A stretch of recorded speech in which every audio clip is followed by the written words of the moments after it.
What's going on, horror fans, DBS fans, and anyone trying to make a movie? We are here with another episode, and today I have the very talented Dan Wheeler.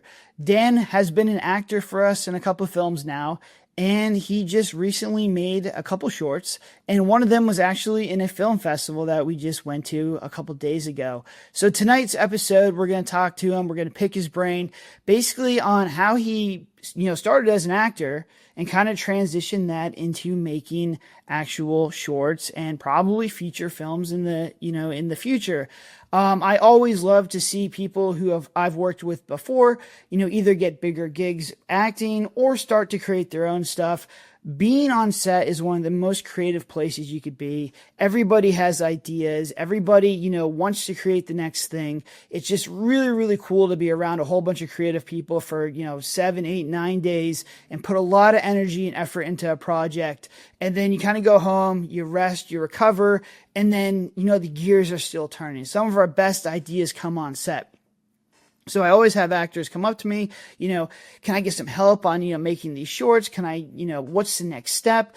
And I really try and help them out as best as I can because, obviously we're in it to make, the stuff that I want to make, but to help anybody else out. I love indie film. I watch every single one of them. I had such a good time on this festival, just watching the shorts, watching the features, seeing other indie, seeing other indie filmmakers succeed is just, the cherry on top of everything we're doing. I think the issue comes down to basically taking that next step is always the difficult one. Taking that idea, and ideas are a dime a dozen, and actually making it into something is the most difficult part. And Dan's done that a few times, so we're obviously going to ask him about that and how he kind of goes from 0 to 1 and makes these shorts and his next project. So, Dan, introduce yourself once again. Thank you for being here. Tell us a little bit about yourself before DBS, before Shadows of Bigfoot, and then when you first kind of met DBS, and how you got into the Shadows of Bigfoot movie. Yeah, well, thank you for having me, Brendan. So my background is in fine arts. Out of high school, I went to UW-Milwaukee for painting and drawing. And after that, I got into audio recording, back with just a cassette tape 4-track recorder. I really liked it. It was another, creative outlet.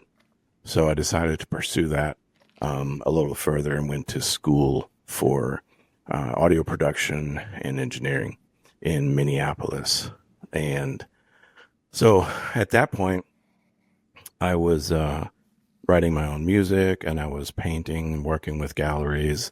And I thought that was kind of going to be my journey. But eventually I kind of got burnt out on that. My wife and we moved to New York, worked with some galleries there.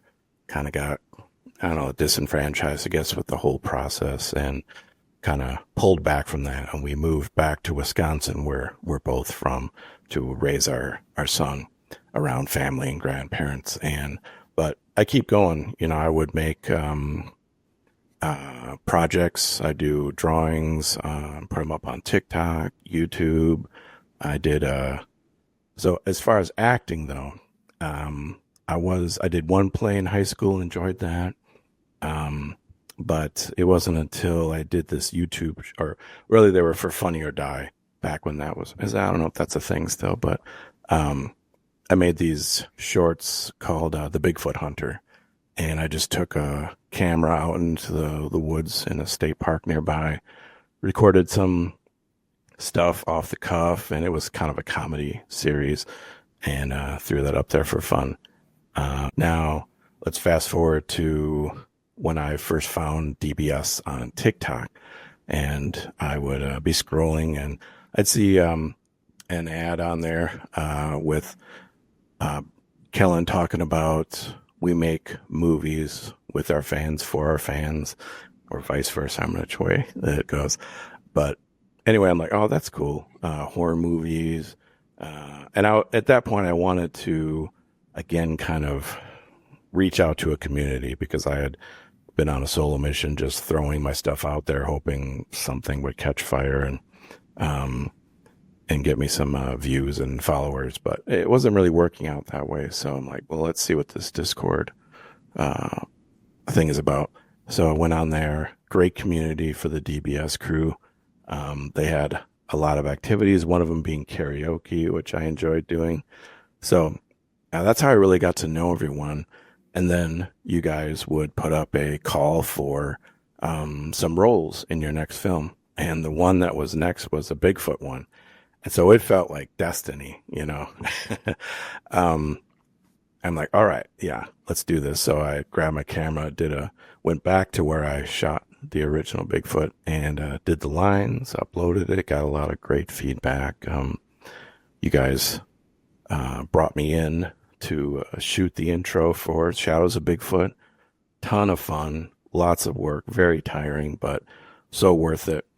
And I think that kind of sparked the bug in me when I got back. And that's when I started to reach out with some of the people in the community of Wisconsin here, a lot of filmmakers, and got the idea to start coming up with an idea for my first short.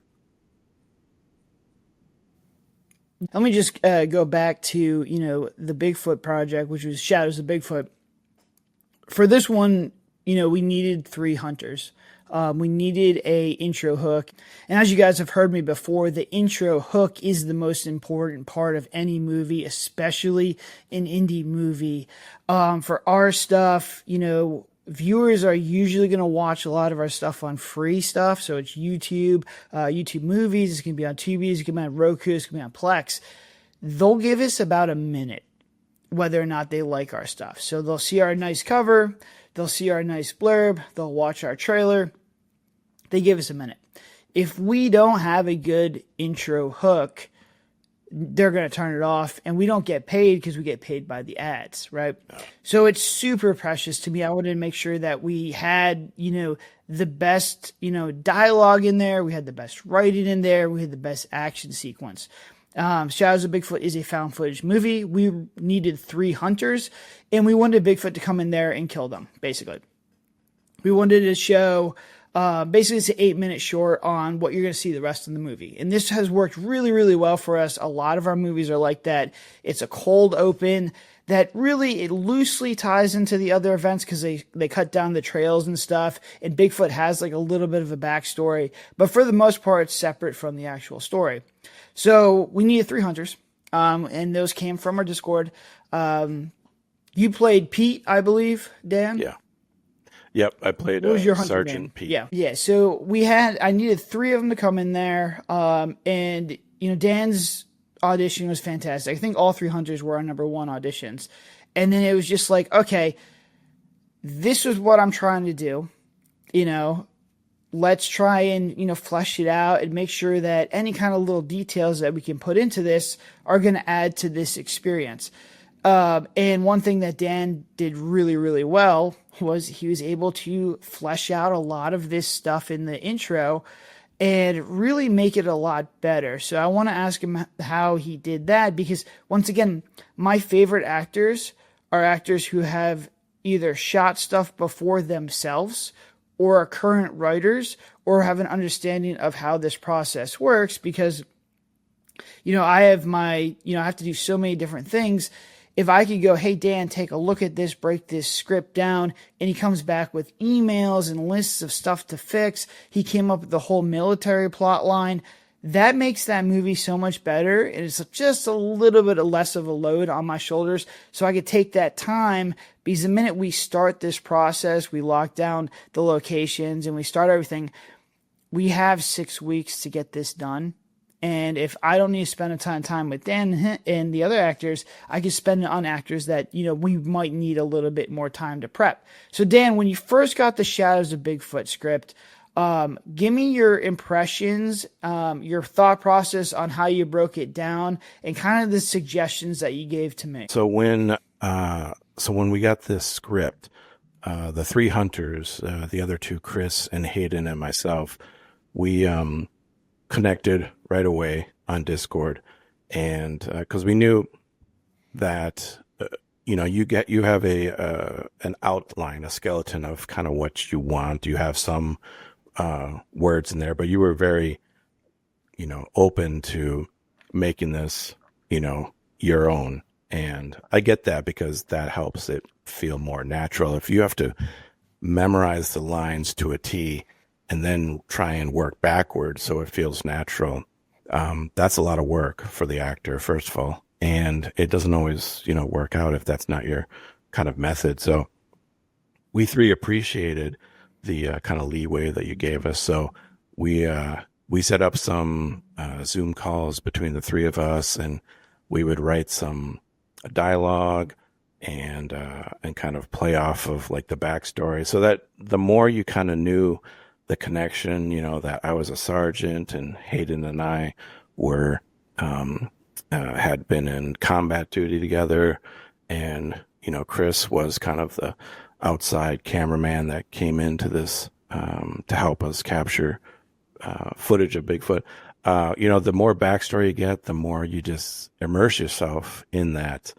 And it's nothing more than just when you're a kid and you're pretending. It's so easy because you're not really self-conscious about it. You're like, I'm going to be He-Man, you're going to be G.I. Joe or whatever. You're allowing yourself to be a kid and to go into that place of pretend. And so that's the best part of it. So we worked on the script, and then we would meet with you, and you were like, keep on going. I love it. So when we got there that night, we only had a night to shoot this. We were prepared, and it made for a much easier shoot, even though we went right until the sun was cracking. Yeah, and Dan was one of the unfortunate ones that, when we first started out, or really before, I think maybe Echoes of Evil, we flew actors in that day, and then we had them shoot all the way through the night because we just didn't have time to do anything else. And Dan, I think, he comes all the way from Wisconsin in the morning, flies all day, comes out and has to do, these kind of crazy scenes.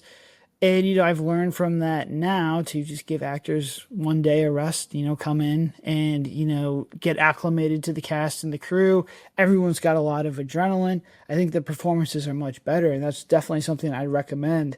I know that it is, time is money and money is time, but in my experience, it just gives a better performance. Now, Dan and the other hunters were absolute stars, so it didn't affect them. But I have seen a correlation with just, let people come in, get a good night's sleep. Don't, they're not rushing. And also we had a lot of flight delays. If someone missed their flight, you're in trouble. So it kind of saves us, it gives us a little bit of a buffer. We got very lucky, but we've had a lot of flight issues, recently, in the past couple of years. I personally have had a lot of flight issues. So if you're trying to time this stuff up and a flight gets delayed, you're really putting yourself in a tough spot. So Dan comes in. Let's talk about the first scene, because the first scene, again, this is a found footage movie. So for found footage, there's no cuts. And in the movie, in the beginning of it, they had a scene where they're talking to the camera. They're talking to each other on going out there to hunt Bigfoot. This was about a minute 15 of a take where they had to have exact dialogue. They had to nail all their lines. All three of them had to nail all their lines. And for myself, I had to make sure I'm panning and going to the correct, person doing the dialogue. So it was kind of like a dance. It's a very, very difficult scene right off the start because we shot sequentially. So Dan, you had the most dialogue in this one because you were the leader and you had to give orders to basically your soldiers that night.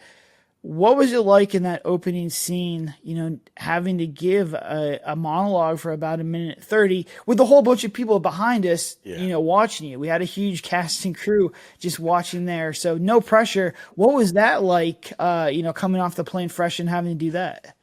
Yeah, it was, it took a little bit to settle in. Like you said, flight delays. There was a flight delay for me that brought us in. Just, I probably got there around 5 or 6. And then there was a drive to the B&B and then get in your gear. And we got out to where we're going to shoot, and it was definitely dark by then. So any longer, we would have lost some precious time. But luckily, that worked out. And but yeah, so no, I had been preparing for the role for a while and just kind of getting in the headspace. So it wasn't I wasn't too worried about the lines. It was more just getting relaxed and situated, because, like you said, there was you and several others assisting, and then there was just some of the cast that wasn't in this shot but wanted to come out and hang out, and that's fine. I'm not really concerned about. I'm not self-conscious in that sense. So, you do karaoke enough, you get used to it. So I was feeling good about it. It's just I needed to kind of get in that headspace, and you're very good about letting, do another take until you felt that we had gotten it, and try a little different of this, give a little longer pause before this line. So, but yeah, it's again, you kind of, you once you're in, especially, in costume too, I've got this, fedora kind of hat on. I've got this hunting vest. I got these yellow hunting glasses on. I've got a little bit of a Southern accent of something going on there. So that helps you kind of get into character too. And I found that once, maybe after the third take, I was really feeling that character, and I was now just focusing on my two cohorts. Yeah, I remember you guys did a pretty good job. I was getting frustrated with myself because it's just hard for me to shoot that whole thing. And then again, I almost editing and directing at the same time because, it needed to be quick, but it also couldn't be too quick. And you have three characters delivering a lot of dialogue. Honestly, that was probably one of the harder scenes I had to shoot in that movie. And I always remember I had a really, really good take. One that I really, really liked. I feel like all the characters had great momentum. And then I hear Andrew and Dylan talking, and I got really upset. And this is probably one of the top 10 crash outs for me. I yelled at them pretty good because I was just getting frustrated with myself. We finally had a good take, and I could hear them, talking in the background. And I had to go apologize after the scene, but I was pretty pissed at that point just because it was a lot of pressure, because I knew we only had one night and it had to be done during the night, and each thing is precious. And I was just struggling to get it done, as the DP. So we got that done. Turned out fantastic. You guys can go watch it for free on Tubi or a whole bunch of other platforms. We start walking in the woods. This is the middle of June. It's night, but it's still like 90 degrees. It is humid. The best way to describe this woods was a sauna. The lens constantly was fogging up just because of all this, it was kind of raining. It was a little wet out there, even before you guys came. And that heat was it was hot out there. So you're going along, and all of a sudden Dylan says, "Hey, we got a problem." I say, "What?" "Your shoe exploded." So talk about how your shoe exploded and how we had to kind of fix that until I don't remember the solution. I know we tried to gaff tape it for a little bit in typical DBS fashion, but it talked to me through that because I thought that was one of the most unique problems that we faced. Yeah. Oh man. Yeah. That night was insane. There was no breeze. It was just still and humid, and it was a sauna. And I mean, luckily you guys had ice water, like a chest of ice water, because we were drinking that, and then I was just dumping that over my head and putting the hat back on.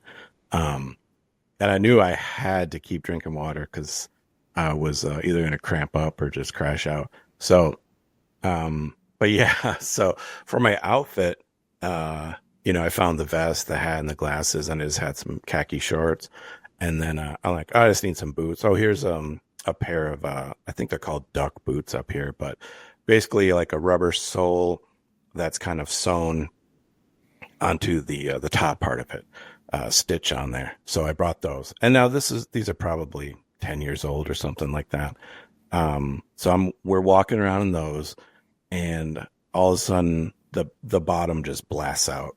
It must have been, the stitching must have been rotten and, fragile enough that just walking around in this jungle, ripped it out. So I'm walking, all of a sudden I feel my sock touching the sand. I'm like, what the hell?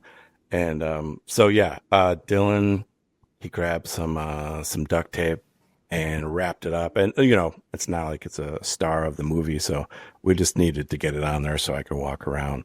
But, that was an odd problem to face, but, it didn't take up too much time, luckily. Yeah, I mean, we face a lot of problems, but that definitely is one of the most unique ones we did. And we could have probably got you some boots, but it would have been annoying. It would have been a little bit more difficult to do that. Yeah. But when you're on set, you're going to deal with problems and we got to solve them. But that one always is the one I go back to on just the craziest stuff will always happen on set. So you just have to be ready. So let's talk about, they go through the woods. You disappear after seeing Bigfoot come across. If you guys see the muzzle flash, Dan actually did the muzzle flash in that movie, which helped out a lot. Talk about working with Tegan and getting your eye prosthetic, because she wanted to have, your eye pop out. We wanted to have you kind of fall into the camera. And I thought it turned out really well. I thought, it looked really, really good. Would I have loved to do it cinematic? Yeah, I think it would have been a little bit more impactful. But for the most part, it looked fantastic. And, Tegan won awards for this kind of movie for her work on it. So talk to me about, the application of that and, the process of working with Tegan. It was, again, we did this all, I'd say like 7 hours, 8 hours maybe. So we're out there pre Bigfoot smash and we shoot all of that. Then we had to get back to the B&B so that Tegan could apply the prosthetics and the latex and everything. And by the time we got back there, I was just rocked already. So I'm sitting at the bar in a stool as she's kind of applying this stuff. And even before that, when we were out in the field, I'm telling Tegan, I'm like, Tegan, I don't know how this is going to stick to me. Like, I'm sweating bullets here. I have, she's like, it'll be all right. We'll get it on you. So we get back, she's applying the stuff and I'm like half asleep. At one point I had to catch myself because I was about to fall off the seat. But yeah, no, the prosthetics, everything she made was just amazing. The eyeball, it matched the color of my hazel eye. And she worked really quick, very efficient with her time, because again, we didn't have much time. We had to get this stuff on me and then we had to go back to the same, site. So, it was great. She had, my eye popping out and then a bit of my, my head, scalp is just scraped away and there's like a big gash in it. And then, a lot of, fake blood was on there. Now, when we got out there, one of the big scenes was, at some point we take a shot at, the Bigfoot and then I go running after him. I kind of just get obsessed. No, I'm not letting you get away. I take off on, the two guys are like, where are you going, Pete? I run off into the woods. They're looking for me. And then the next time they find my gun, and then they happen upon me. And that's when I'm all gashed up. And what was called for was me to be on my knees and have blood in my mouth so that when you, again, a long scene, you're following along. And then when you would kind of rise up on me, the blood would come out of my mouth and I would fall forward onto the wood floor there, or ground. So we must have did that about 8 times or something. And like I said, I was so tired that I just made sure there weren't any branches or anything that might pierce me if I fall onto it. But I'm like, I'm just going to fall forward, not break my fall. I'm not going to put my arms out. Just let's do it for real, because I'm tired enough to do that. So we we did that. And I've got a jug of this fake blood and Tegan's promising me that it's okay to have it, in my mouth. I'm like, all right. So I, 8 takes of taking a chug of fake blood and spitting it out and falling on the ground. And it finally, I think the last take, I fell so hard that my prosthetic scalp kind of flipped forward, so there wasn't going to be any more takes of that. Yeah, it was difficult because I wanted to do it in a Warner. Like, the one thing with found footage that, people don't like is when you cut it. I don't like when you cut it. You lose the immersion, and, it's just, you really want the one shot.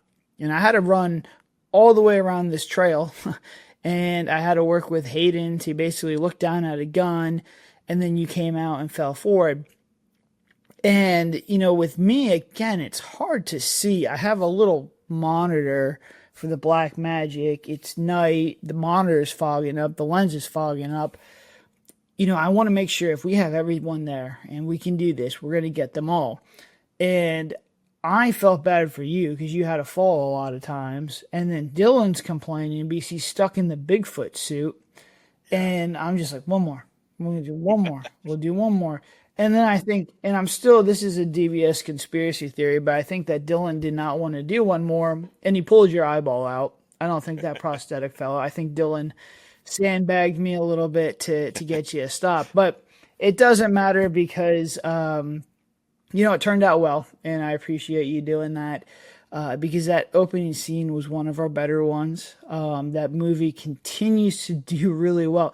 It's actually got itself like a little bit of a cult following, which is really something unique with these movies where we'll have some that spike really hard and then they die off, and then we don't get a lot after that. Where Bigfoot, it didn't have that crazy spike in the beginning, but it's had like this kind of weird trajectory where it's been picking up. Like the last 3 months, it's been increasing in views and stuff. And I think that's number one, word of mouth. And I think that it's just kind of this organic reach, which is really cool for us because it means, people like the movie enough to basically recommend it. And that's always really cool to see from me, because it's free marketing. And honestly, that's like our next step is to be able to, get people to promote our movies when they see a good movie, a good found footage movie, something about Bigfoot, they could promote it. So that's definitely what's happening, which is really cool for me to see that movie is, continuing to put up hundreds of thousands of views each month.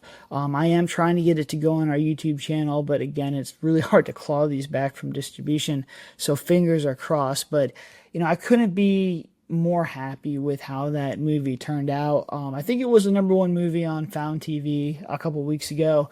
Nice. So it has another home that you guys can go watch it. But it turned out really good. And I definitely think you guys, the Hunters, Dan, what you brought to that really made that movie really special. And I really enjoyed making that one. It was a very difficult project.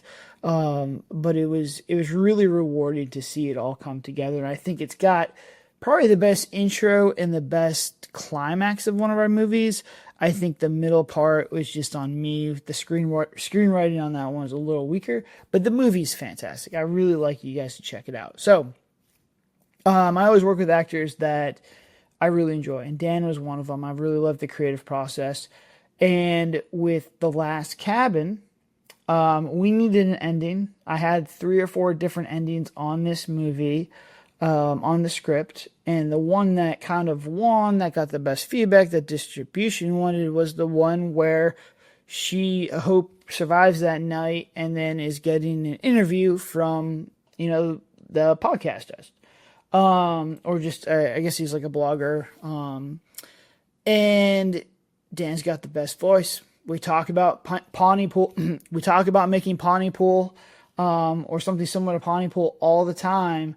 And so Dan talked to me a little bit about The Last Cabin. And also Dan is fantastic at wardrobe. One of the best at wardrobe because he nailed this guy. He's got the most pretentious outfit I've ever seen in my life, which is absolutely hilarious. Okay, so what was it like being the podcast host or the blogger at the end of Last Cabin? Yeah, that was a fun role. When you gave me the description, I had the perfect glasses for it, just these round tortoiseshell kind of pretentious look. And you gave me her footage, Hope's footage, and the questions that I was asking her. So that helped kind of with the naturalness of my question to her response and kind of her energy matching it. But yeah, I shot that, with my camera and just sent that to you. And you said that works great. Yeah, I just tried to kind of give a slightly fake empathetic, like I'm trying to seem really sincere, but I'm trying to get clickbait questions, and answers out of her. So yeah, it was a fun character to play. And that segues you into the next role, which is basically we needed someone similar in Echoes of Evil. And honestly, guys, this is a good indie hack. Having Dan come down, as much as I would love to have Dan come down for a day and be a character in one of these movies, a lot of times in our budget and timeline, it's just not there. But you can do Zoom calls, you can do phone calls, you can do stuff like that, and it works really, really well. And in Echoes of Evil, we needed somebody to basically explain why the lead actress was not working and kind of the trauma that she had went through, because it's she had suffered a loss of a loved one, of her mother, and that is a huge theme in the movie of just her grieving. And obviously her husband is already going to know all that stuff, and I can't really use him to basically tell the viewer what is going on. So we needed like an outside colleague or someone to kind of check in on her. Dan's role was to be the principal in this movie and kind of check in on her. And through that little exposition, instead of telling the audience basically her mother died and she's having a hard time, Dan kind of draws that out so it's a little bit more engaging. And we just did it through a laptop, and it works absolutely fantastic. So this one, you needed a little bit more of emotional beats. Talk to me a little bit how you got into that character. Again, the wardrobe was fantastic. You looked like a principal. So talk to me a little bit about that one, because that one was a little bit more complicated scene. And at that point, you didn't have the lead actress to work off of. I actually took the laptop and showed her, and she responded to you in real time. Yeah, that was a bit more complicated than the blogger from Last Cabin. So for this, I wanted something more authentic for the environment. So I was thinking, where could I set up for this call? And I remembered that the libraries have little breakout rooms, little rooms. So I reserved a small room, and it was great. It looked like an office in a school building. Just, a desk, a couple real generic paintings framed on the wall, a lighting, from above. And so I set up my camera in there so that you could Zoom call into me and feed me her lines, and then I could respond to them. So again, it's a great way to, get extra people in there when you can't bring them in person. Because, if we could have sat down, sure, in an office together and done this and back and forth, but this really does the same thing, and it's much easier, less of a headache. So, it was pretty easy. You gave me more direction with this one, and which helped because, I didn't know what her lines were or what her energy was from, like I did for the blogging one. So you had to really kind of tell me, play it a little more like this, and, really push this point. And, but yeah, like and you're very good at, complimenting or encouraging, because with each take I get better and better. So, and that's kind of how it works. The more takes, the more I refine, the more you get into that, that headspace of the character. So, it didn't take long for us to really get in the zone of this principal that's trying to figure out is the character coming back or not. I'm getting pressure from the school board to fill the position. If not, and da da da. So, I think he had a really nice human kind of a friendship with her that came across, authentic kind of personality. And I had fun with this one because I got to act as her and try and, work with you to try and, get it to where it needed to go. But I thought that, what you had just said made a lot of sense. And, the way I was trying to explain the situation, it's always better to give actors more advice on and put them in a situation as opposed to tell them things. And this one was, hey, this is your job. You have pressure coming from the top saying, hey, look, you have to make a decision and fill this role. She's really good. And you really want her. But again, she just lost a loved one.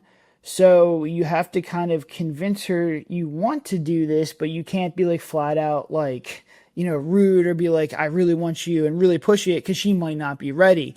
Yeah. And I think that does a lot of things.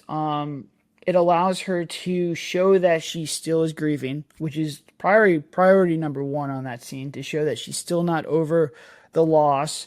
And number two, the secondary objective was just show that, if someone is really kind of pushing this and you can see in like your awkwardness that you really want her to do that, then she must be good at her job and a good person. And those were just subliminal character traits that were trying to build her up. And I think you did a really good job with that. And I thought you also added a couple little stories with like, oh, my wife, she doesn't want to move again, and just kind of bringing up the hassle of moving. And there's, you had the line in there of like, you sent stuff about Ethan and stuff, which is the husband character. It just shows you guys were a little bit closer, which I think just ties the scene together really well. And again, guys, this is really easy. This is a Zoom. It maybe took us an hour and a half. Yeah. And once we kind of figured out what we wanted to do, it was really easy to do. And then I'll tell you, Grace did a great job, and it was really easy for me to just play that laptop, and she just sat there and responded to it. And we just I was like, these are the takes that I think are the best ones. And then we kind of did a whole bunch of other ones just in case. But I really liked how that turned out. Again, it was just kind of a cheap little hack to get that movie just a little bit more depth and explain a lot of stuff without just being like, oh, Liz, where's your job? Why are you not working? And why are you still sad? Which we could have easily had back in the day when we first started. And this is just a little bit more clever. It allows the audience to work a little bit to, keep their brain, engaged in this movie. So the next one we did, which was the one we just shot 3 or 4 days ago, I said, hey, Dan, we're going to be in a film festival. He is working on The Vessel, which is a really, really, really good short. I absolutely love it. I'm a huge fan of the Monkey Paw. And, that's kind of the concept of that one. I said, hey, Dan, why don't you, submit to this one? If you get in, you can come join us for the weekend, and we'll put you in the alien mockumentary that we're making. I was always going to fly Dan down, or at least go to him, or have him in this movie some way, because I named the character Dan after him. The problem was, obviously logistics and then expenses. This worked out for everybody, and I'm so happy it did. So talk to me a little bit about the mockumentary, because this is a completely different style, and how you kind of were able to add a lot of technical knowledge to this part, but also, kind of give this character a little bit of life, because his objective in this one was to analyze footage and basically say to the audience, this wasn't tampered with. This was real footage, which is one thing that he said, which is good, but he also says it's not a UFO, which is also really cool, because it kind of gives us, the whole goal of the mockumentary is to take the audience on different journeys of, oh, the footage, you think they faked the footage, so you're like, oh, they didn't fake it, it must be an alien. And he's like, oh no, it was, a drone, basically. So talk to me a little about that, how we did that process, because it's completely different than any other filmmaking process that we've done before. And your thoughts on, making a mockumentary. Yeah, this was, it was amazing that, we both got our films into the Freak Show Film Festival in Orlando, and you had a role that needed me to be in, and so yeah, it was a amazing weekend coming down, getting to enjoy the festival, getting to hang out with the DBS crew and see everybody that I hadn't seen since Bigfoot, and get to do this role, which was it's pretty fun. It was a pretty dry cut scientist, forensic specialist who is given footage from the two main characters that they shot, and I'm to analyze it and determine if it's been tampered with, the authenticity of it. And so I did have to kind of prep myself with some dialogue of the industry, talking about the metadata and how we will put footage through a series of tests. We'll analyze the weather, correlate that with the actual weather of the day, and timestamps and compression anomalies. So these were all kind of buzzwords that I wanted to get into my head, but otherwise it was even more improv, off the cuff than the prior ones. So, which again, I'm a fan of that. I like to kind of think on my feet. So I knew I just needed these buzzwords in my back pocket so I could pull those out. And then you were just going to kind of ask me questions as I sat in this comfy armchair with a backdrop of a fireplace and in a documentary kind of setting. So yeah, it went real well. I liked the character, and it the whole mockumentary. I'm a kind of a fan of that. I enjoy the comedies of Christopher Guest and his Best in Show and Spinal Tap and any of those, and that's something that I want to kind of look into for my next project myself, actually. Yeah, I mean, I really enjoy the mockumentaries. It's a nice breather between films, but at the same time, you're getting something done. The only thing that we have to figure out is, like, can I sell these? Can we actually get our money back with these? Or do people want to watch mockumentaries? But if they do, this is going to open up something, really, really cool for us because, I could fly Dan down for a day. It's the complete opposite of the Bigfoot thing that we talked about before, where basically he comes down, we shoot for a couple hours in a nice chair, air conditioning, there's nice stuff in there. And he doesn't need to really stress himself out on having a whole bunch of lines and stuff, because in a feature film, the other actor's waiting for you to deliver their lines, so they have their cue. With this one, it's just me talking to Dan, and I'm just asking him a whole bunch of different questions. I'm trying to get some technical knowledge in there. I'm trying to ask him, I'll do some curveball questions to try and see if I can catch him, off guard a little bit.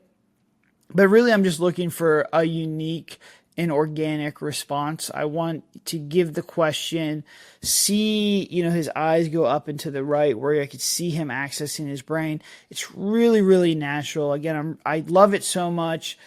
I wish I could incorporate this into the feature films, but I think we just don't have enough time to do it. But it's definitely, for my directing journey, to get organic and really natural, acting from them this easily is something that I'm still going to work with. I think it's why David Fincher does like 60 to 70 takes and can focus on one scene, per day. We don't have that luxury, but I could start to see it, and maybe there's something I can incorporate in there. But if mockumentaries work, guys, I mean, it's something that's really easy to do. We're now editing this thing and trying to figure out, all right, what needs to be added to it, what needs to be removed.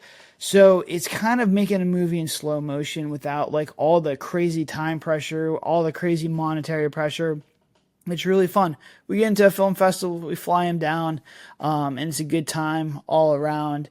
So it was, a win throughout that entire weekend. I had an absolute blast this weekend. It couldn't have been any better. Other than like the film festival, we had some technical issues with the projector for some other films, not ours. Dan's was the best sounding one because he had a 5.1 mix. Mine was a little bit low on the sound, so I think they just got to fix that stuff up next year. Other than that, absolutely fantastic. So let's get into the next thing. You're an actor, but you're also a filmmaker. And we are going to talk about The Last Witch in Wisconsin. Absolutely awesome name. Love it. So Dan's got a couple of projects. This is the first one. This one's going to be on our YouTube channel. You can go and watch it.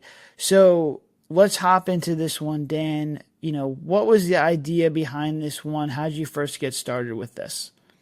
Yeah, so like you said, this was the first short film that I made that with the goal of it going into film festivals and not just be like a YouTube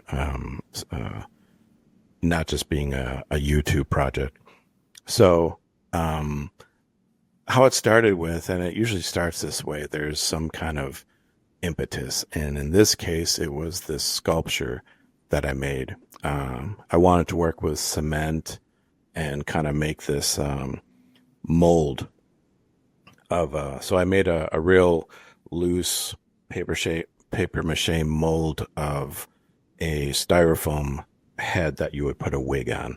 So once that cured or dried, I poured the cement into that and then pulled that out. And so you get this real kind of crusty, creepy looking thing. And then I wanted to give it horns, but at some point I thought, what if it was branches instead? That's very Wisconsin kind of thing. Like, let's put branches in there instead of deer horns or, ram horns or something like that. So I got some branches, put those in there and put some twine around it at the base, put it in a light box that I made. So there's a light above it shining down on it. And, it was great. And, a friend was having a book signing at a cigar shop and he said, bring that thing with you. Just bring it along. We'll set it up and we'll just see what happens with it conversationally.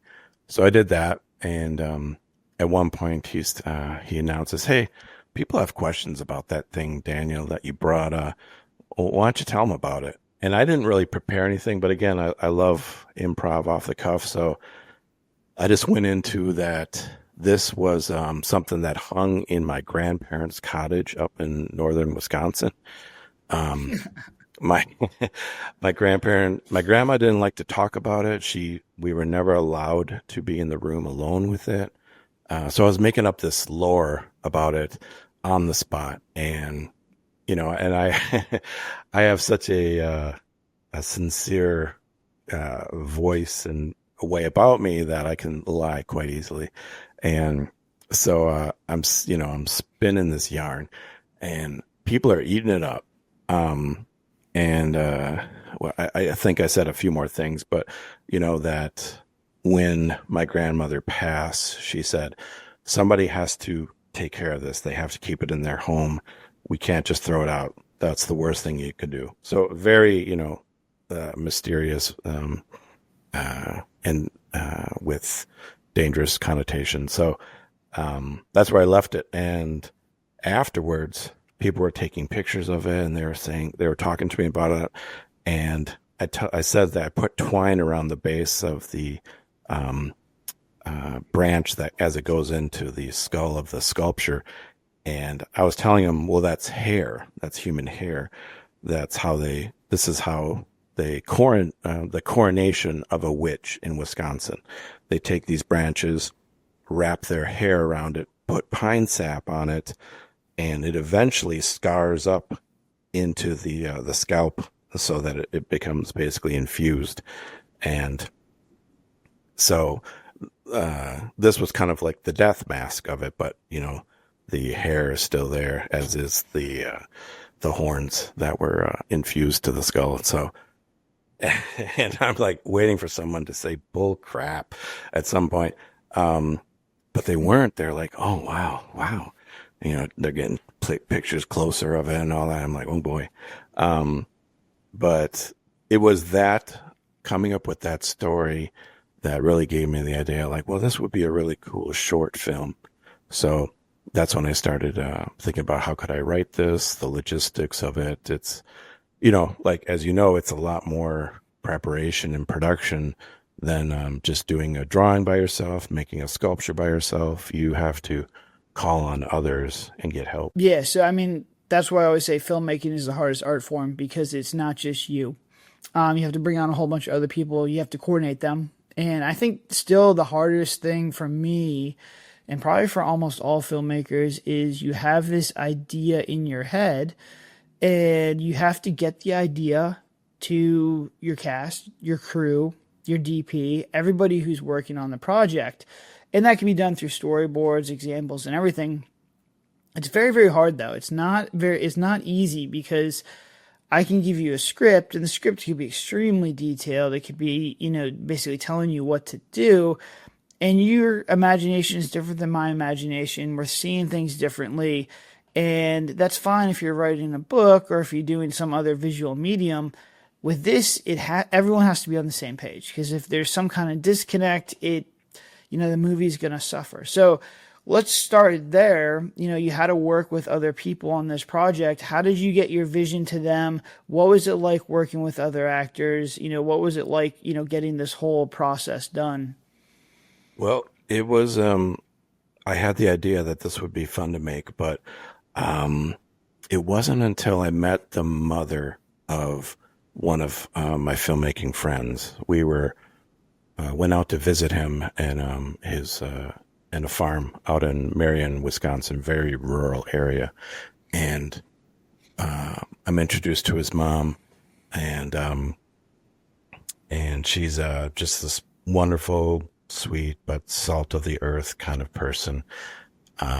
But she had this way about her that it just clicked in my head that, oh, if I do this, she has to be the kind of the matriarch of this movie.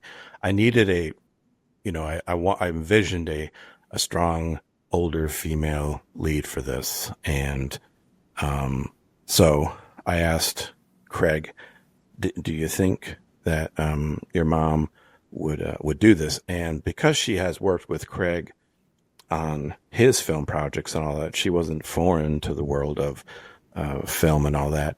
But she's also not chomping at the bit to get on screen, any chance she can. So, he asked her, and I also said, I'll preface it as she doesn't have to learn any lines. I had it in my head how I was going to do this.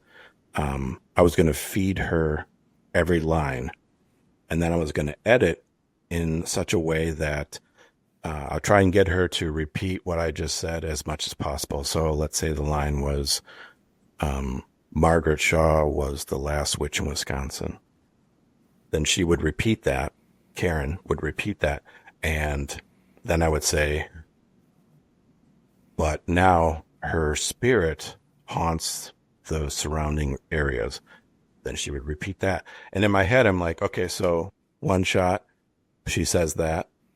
Next shot, I cut to me, like giving a kind of a weird, look to her, like, what is she talking about? And piece that second line while you're seeing me. So it was this whole kind of seg work of, cause I'm like, I'm not going to force her or ask her to memorize lines, but I needed her to say these lines. And it also helped that I could kind of give her the feeling of it, like be very sad or be very stern or, and she was great. She was a natural at it. So that helped a lot. And, so in the end, I'm piecing all these parts together and lots of quick cuts and looks and close-ups. But it feels like one conversation she's having at the coffee table with, myself and the other two. So, that worked out. I wouldn't, recommend that method. It was a lot of work to piece it all together in the end, but it was the only way I thought that it was going to be fair to, Karen to take on this role with as much dialogue as she was going to have to give. So, as you're making this film, and this is one of my favorite things that happens when making a movie, is little things that I didn't anticipate turn out a lot better, or at least stuff organically grows or blossoms as you're watching these actors and you're in the moment. Was there anything in this short that basically was like, oh, I didn't see that, let's lean into this, or this is really cool, or this actually turned out better than what was in my head? Do you have any examples of that kind of stuff? Oh, definitely. I mean, it's the ending. I mean, the ending that is there is not what was planned.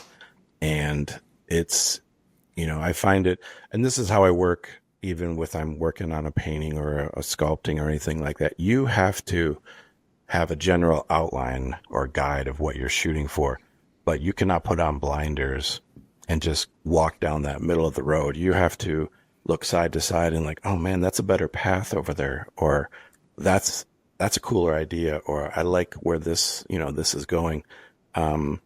Because then, if you let it breathe, you'll find surprises, you'll find better endings, something that, you may not have planned in the beginning. And that was definitely the case with this. I had a more, ending where Karen was going to be kind of,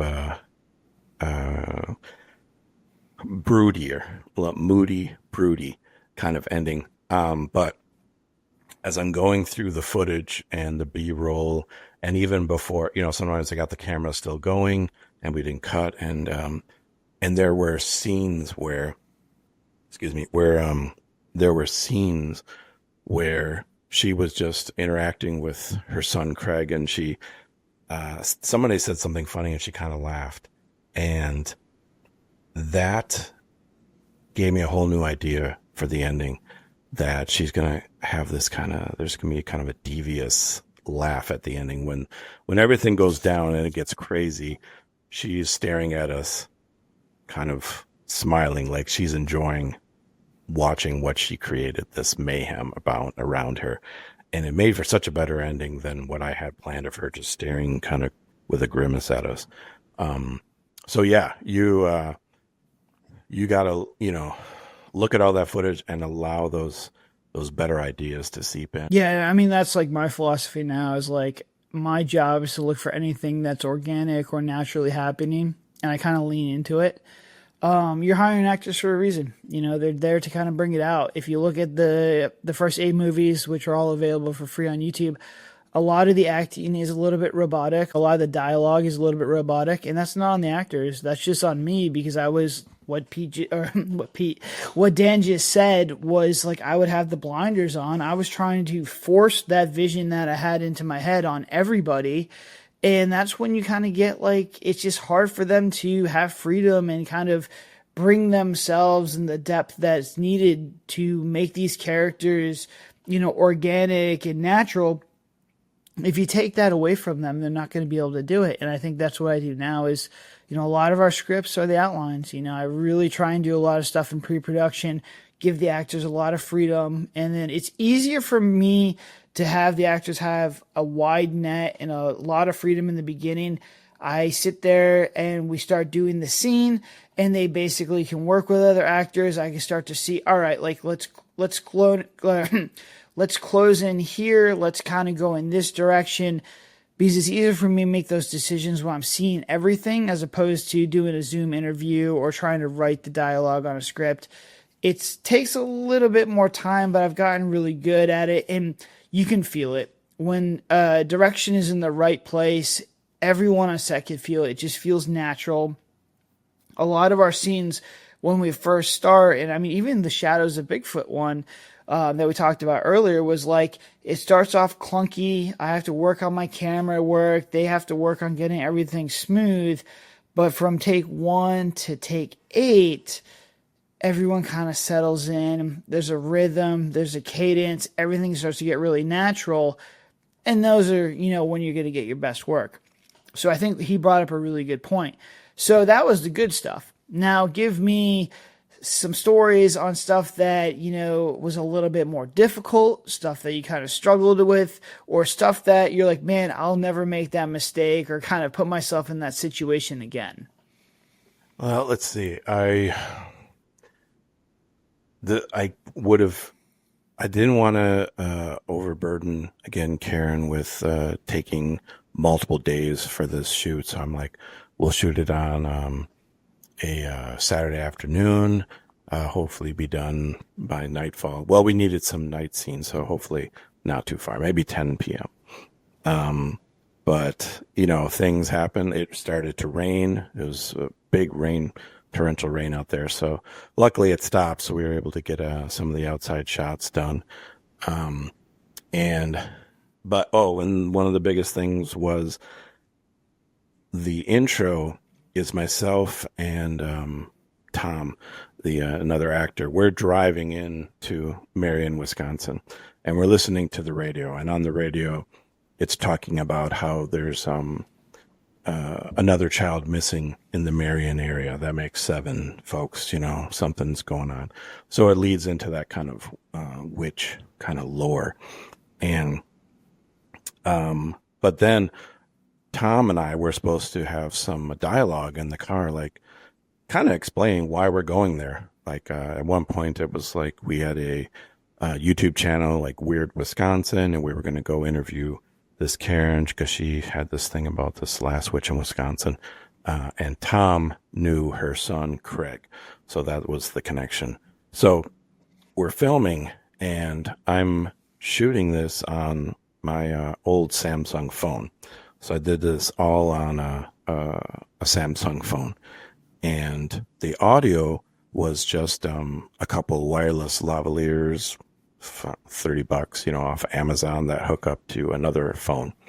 And so we did the lines. Now we're driving and I record and I listen back and I'm like, man, there's some major feedback or, just some kind of distortion on there.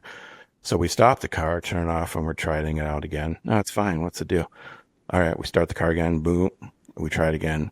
It's not working. Well, this is like our first scene, so I'm starting to panic. Like, oh my God, we got to get this done. And I'm already having problems with the mic. So we're like, you know what? Scrap it. We're just going to drive in, get out of the car and go in there. And it's a short film. People kind of have to give it a little leeway, like why they're there. Who knows? But they're there. And it's not imperative to the story. So I'm like, we're going to trash this dialogue. Maybe we can pick it up later, but whatever. So what I think was happening is that, as I researched it more later on, I think there's some, like when the car's running, there is some kind of electrical interference that was messing with, the microphones. So, don't record in the car when it's running, but it was, so that was again, kind of don't panic. You're going to have to move on. So just, do you have, come up with a new plan? All right, let's just get the footage. Maybe we'll do some, voiceover, but whatever, we'll just move forward there. We have a lot more to do. And if I focus on this and just, get pissed, then it's going to, put a big, cloud over the whole set. And, that's not the way to start. Yeah, that's always interesting. When things are going right, I got to stay calm. When things are going bad, I got to stay calm. And that's just, that's the director. You can't have the emotions of the highs and the lows. You got to just keep people, you just got to keep people moving forward. Cause you're going to be, making a film, whether it's a short or a feature, it's just problem solving. And I think this kind of gets a lot of people in trouble because a lot of people are not very good at problem solving naturally. And you're thrown in this situation where you have 10 to 15 people asking you what to do, how to solve this. They're coming to you for these answers. And there's a lot of times where you don't have the answer. And you got to kind of figure it out on the fly because you can't really move on sometimes until you figure this out. So that's always interesting. You just have to be prepared for that stuff. We have backups on backups on backups. I always get asked, you've made so many films. Do I get less nervous with each film? And my reply is I get more nervous with each film that I do because I can know everything now that can possibly go wrong. And so it's like, it's almost more paranoia. We had one shoot where the camera just didn't turn on. So it's like, that's just, now we have 2 cameras. So, that's just filmmaking in a nutshell. It's why I give a lot of respect to yourself and other people who have done something like this because it is so incredibly difficult. I don't think you understand the level of how difficult it is until you actually make one of these things and you upload it. Uploading is a big thing. So you shot the thing, you're sitting down to edit it. Talk to me through editing, because again, you want to get something that gets uploaded. You want to get a finished product. This is where these movies go to the void. When you sit down, you look at the footage, you have to make decisions. And a lot of the times, I know from my first 8 movies, what I had in my head looked nothing like the footage I had. And you want to talk about problem solving, you have to go back through editing and, oh man, I have a really good take, but the audio is not good, or I have a really good take here and the video is not good, or this doesn't make sense, or how did I not see this plot point, or this, plot hole? How do I fix all this stuff? So talk to me through editing, because it's probably the most difficult thing for people who haven't really gone through and uploaded something before. Yeah, I think it really helps to, sometimes wearing all the hats has its pitfalls, but sometimes it has its benefits. And I think editing, or, when you're the writer, director, and the editor, you kind of know what's going to work. You're taking care of editor Dan while being director Dan and trying to be true to writer Dan. So it, when I get all the stuff, I felt like there were, time was ticking down for The Last Witch in Wisconsin that night. And, so I had to kind of cut on the spot and okay, I've only got this much time left. What are the scenes I need to get? We need to get down to the basement to see this last witch. We need to, have that discussion at the coffee table, because it's pivotal to, the rest of the story. This thing right here, no, that was just kind of a nice little addition. It's scrapped. So there's that kind of pre-editing that's happening as the director, for myself. And then when I sat down to, piece everything out, there were holes that I had to either, fill with, something else, or move this part over here to replace what would have been here. Or the harder part is at one point we came back in from outside, and myself and Tom, we sat on the wrong sides of the table. So I had to make sure I couldn't use any of that footage to fill in for before we left, the house. And so, you had to be aware of that. Okay, don't flip each other in the, mid sentence. So, there's still lots of problem solving in the editing room, but, it's still, again, you just have this big palette of paint. I look at it like this, and you can mix those colors however you want. You thought you were going to mix a blue and a green. Well, now what? You got to mix a red and a blue, and it's going to be fine. It's maybe not what you thought it was going to be, but if the story is still there, and it is, it's still about the last witch in Wisconsin. How you get there isn't as imperative to stay, as long as you get the audience there, and we did. And sometimes it's you surprise yourself. It's a better idea than what you had thought when you were writing it to begin with. And one thing I want to talk about real quick here is that, when you're editing, there's a million different ways you can go with the story. You have all this footage. You're kind of putting this out on a timeline.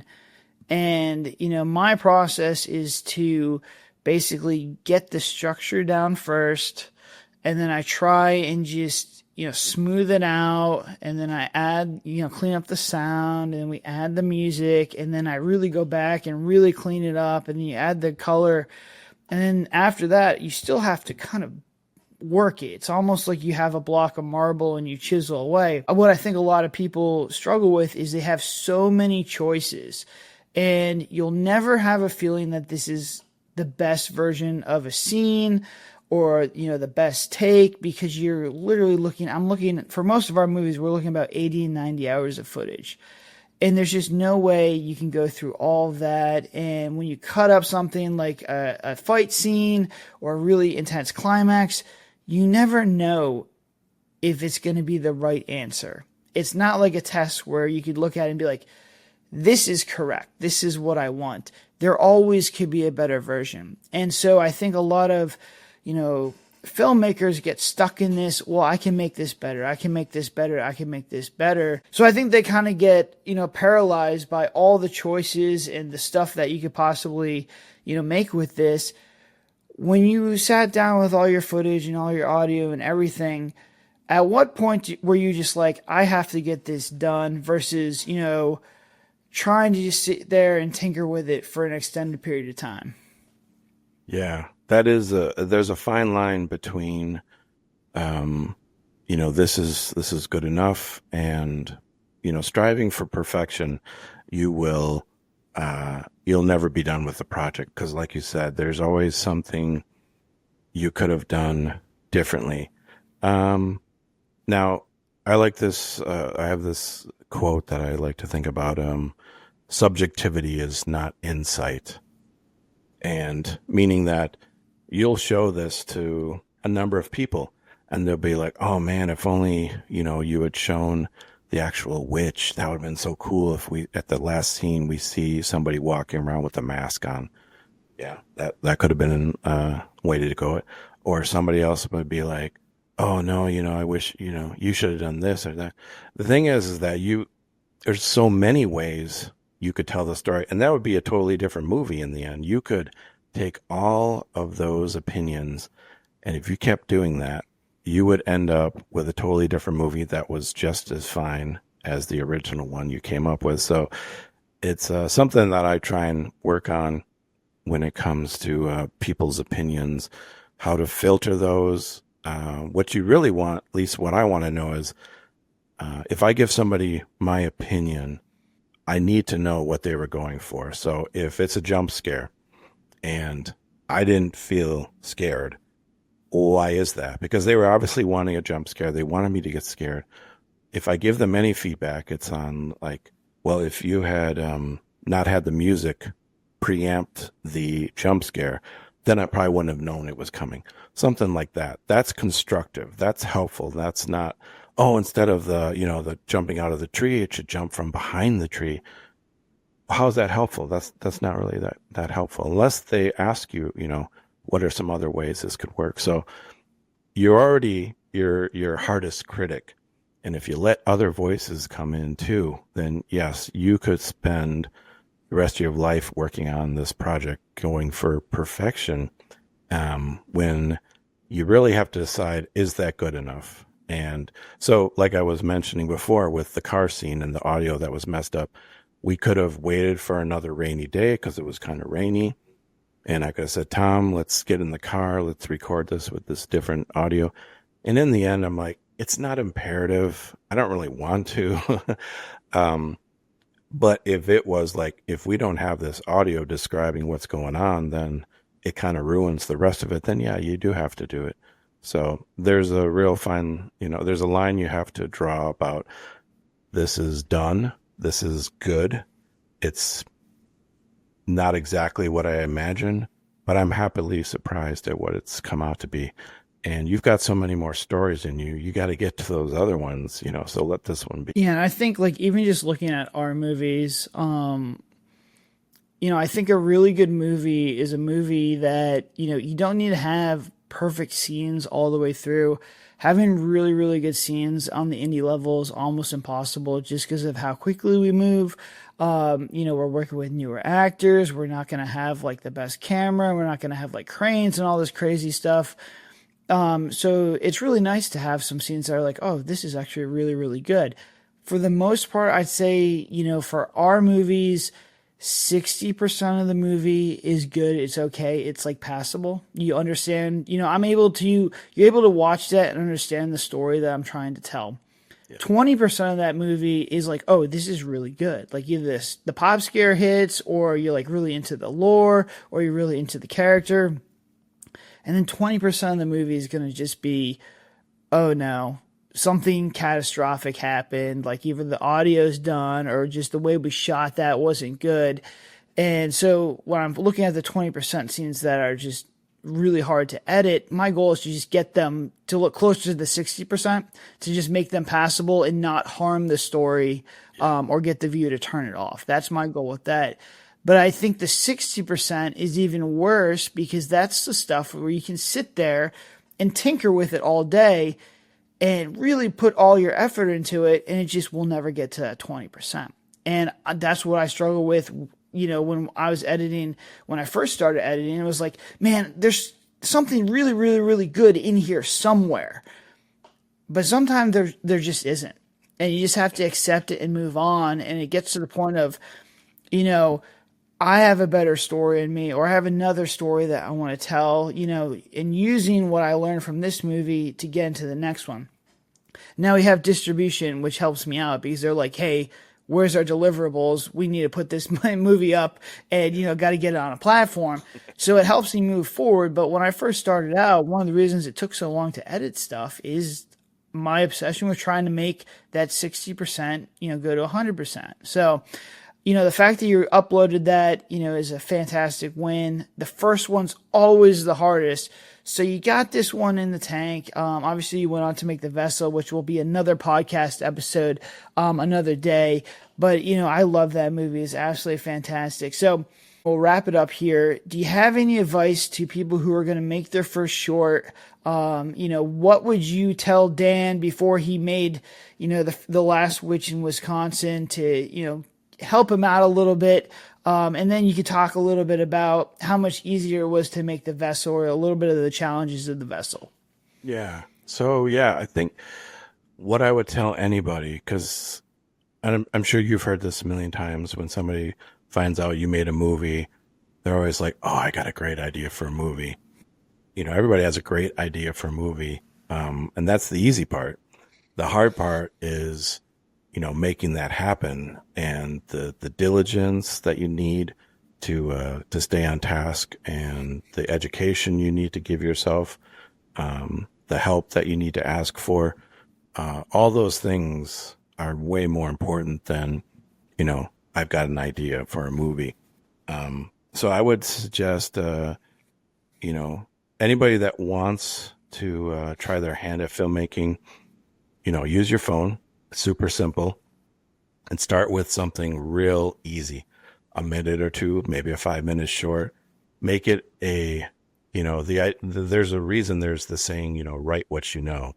So let's say you have a small apartment and you like horror, do something where there's a knock at the door and the person looks out the keyhole, and you find a way to, film through that keyhole. And then, that's a great way to have a jump scare. They're looking through the keyhole, all of a sudden something jumps up, and it doesn't have to be you don't have to jump right into a feature film. Just get your feet wet with the editing, with the sound, and just make a 2 minute, short. Some of the best shorts I've seen are only a couple minutes. Some of the worst ones I've seen are, 10, 20 minutes, and they wanted to make a longer film when they shouldn't have. You start to daydream, you start to wonder, like, how much longer is this film? Man, if your audience is thinking about that, you're donezo. So, but if they leave and they're like, how long was that? It was only 2 minutes. It felt like, they lose track of time. That's the best compliment right there. So, work small, build up to those grandiose ideas, and with each new project you learn from the past. And so same thing for me with what I learned from The Last Witch in Wisconsin is, I wanted to up the cinematography. I wanted to work with, not be on screen for this one, just be behind directing. So I found an actor to work with. I kept it small, one actor. And I made this prop for it with the automaton, and something that he finds up in a found location, this beautiful, crazy old attic. So again, simple, one-on-one conversation between this human and this machine. And it's like 10 minutes.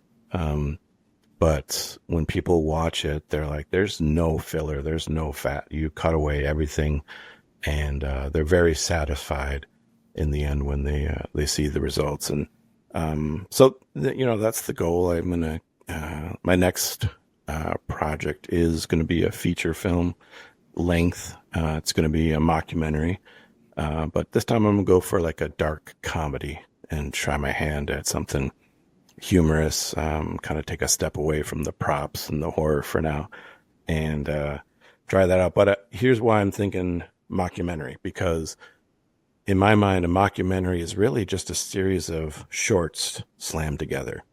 So I can shoot this interview scene with this single person on a Saturday afternoon. Bam, that's in the pocket. Now here's another one where a man on the street. So I just interview someone, about this. Boom, that's done. We're not talking like we need to block out 2 weeks and I have to bring in, all these people, cinematographer and everything. So I think, the mockumentary feels like a nice step because it's like a series. I see it as a series of segments all linked together to give it the whole. Yeah, I mean, I'm big on mockumentaries. I'm big on just taking your phone and filming something. I think that's the best way to start. It gets you, like, the first thing is going to be the hardest. It's always really hard to do this stuff, but you can teach yourself just on an iPhone, how to edit, how to cut things properly, how to get the juices flowing on basically, making your next feature film. I mean, look at Dan. He went from, the Last Witch in Wisconsin, which you guys should go watch right now, to The Vessel, which is in a whole bunch of film festivals. It did really, really well. It's an awesome, short. And now he's got plans to make a feature film. So that's really, really cool. It really is awesome to, help him, any way that I possibly can. My goal is to obviously make movies at DBS and the stuff that I want to make, but to help any of our actors or anybody who's helped me, so if you need anything, please, Dan, let me know. And that goes out to anybody. Please, if you got a short or a feature, you need help with anything, I'm here to help. I'll do the best that I possibly can. So for Dan, we're going to include his contact information. Dan, where can we keep track of your work and, your upcoming projects? Yeah. So I've got a website. I made an LLC for the films, and that's artdepartmentfilms.com is the website for it, artdepartmentfilms.com. And it has the trailers on there. It has the upcoming projects that I'm trying to work on. It has like any festivals that are coming up and chances for you to view it. So I try and keep that updated as much as possible. The Last Witch is just finishing its about a year and a half, about a year festival run. It did real well. It was in like 8 festivals. It won 3 awards, and some of them, Karen, she won an award for best actress in one of them. So, it turned out great, and that was, shot on a phone. So it's, money can be an issue, but again, with the technology in your hand, the ability to edit, it's really just, you can either pay someone or you can educate yourself and do it yourself and come up with some great results. And then, next time try and find, that's the nice thing about the indie world. Indie filmmakers are always looking to help each other. So, we'll do a trade of services, so that we can all get our projects made, because, it is hard to be an artist in the world, but there are ways to do it. Couldn't have said it better myself. So please check out The Last Witch in Wisconsin, which is free on our YouTube channel. Check out all Dan's stuff. I'm a huge fan of Dan's work. We'll be following his stuff from now to the future. Hopefully we're in more festivals together, because I had a really, really good time. If you have any questions for Dan, leave them in the comments. Until then, Dan, thank you so much for all your help with all the DBS stuff. Your acting is fantastic. Your shorts are fantastic. Big fan of the feature that you're going to be working on. And I had a great weekend, the past weekend with our films both at the same festival. So until next time, guys, take it easy. See you.